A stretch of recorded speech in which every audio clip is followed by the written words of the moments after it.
Hey patrons, we're here. It's Friday. We are cooking full beef this week. The idea is to take a chuck, a whole chuck, kind of split it in two.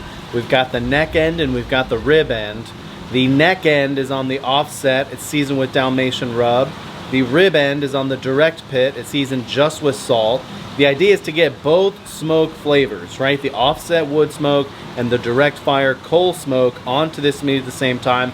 Chop them together, kind of season it with the beef demi and a little bit of acid, and really kind of do something different with chopped beef. That's the idea, is to make a new version, a different version of chopped beef, double the smoke flavor, all from the chuck. And this is the grass-fed cow from Moncito. So let's go see how it looks. All right, got the direct pit going. I just fired it up. I just put some coals on it, so it's not very hot right now. A little bit over 200 degrees. There's that rib end chuck. It's just got a bunch of bones on the bottom. You can see kind of that spine down there, and it's also got those ribs down there. So we're just gonna cook this as long as we can. Shoulder end chuck piece back there, neck end chuck piece back there, seasoned with Dalmatian rub. Gonna try to get a nice bark on it. Yeah, smoke it all day long. Mid-smoke update on the chuck pieces. We're cooking for full beef. Here's the direct piece. Ooh, look at this. Wow, what a beauty. That is a gorgeous looking piece of meat right there. What more do you want?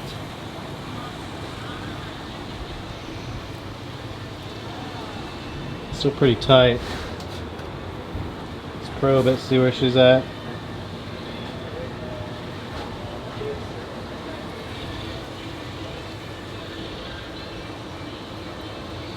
.130s, looking good.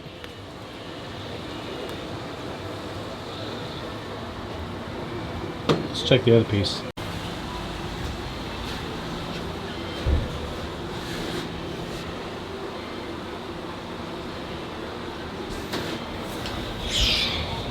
That's looking good.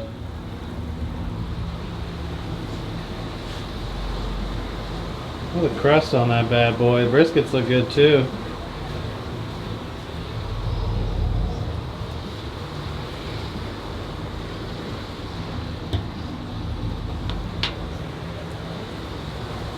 Keep it rolling. After a couple more hours on the smoker unwrapped, both the direct and indirect chuck pieces were put into these hotel pans and covered with a couple layers of plastic and one layer of foil so they could kind of steam up a little bit. And as you can see, the direct piece pretty much fell apart, and the indirect piece kind of maintained its shape a little bit. Definitely has crusted up like a brisket. After this, I'm just going to pick through it. I'm going to take the bones apart, or take the bones out, then I'm just going to chop it up and pull it all together, and it's going to get seasoned with a little bit of a beef demi-glace that we made from some bones. This piece that's not a piece of fat or a bone is kind of like a big piece of cartilage that's running through the chuck. You really don't want to put it in your chopped beef. It's not going to break down. It's not going to be good. It's really not really good for anything except for maybe some stock. So we're just going to chop the rest of it up, season it up, and then we're going to make a nice little chopped beef sandwich.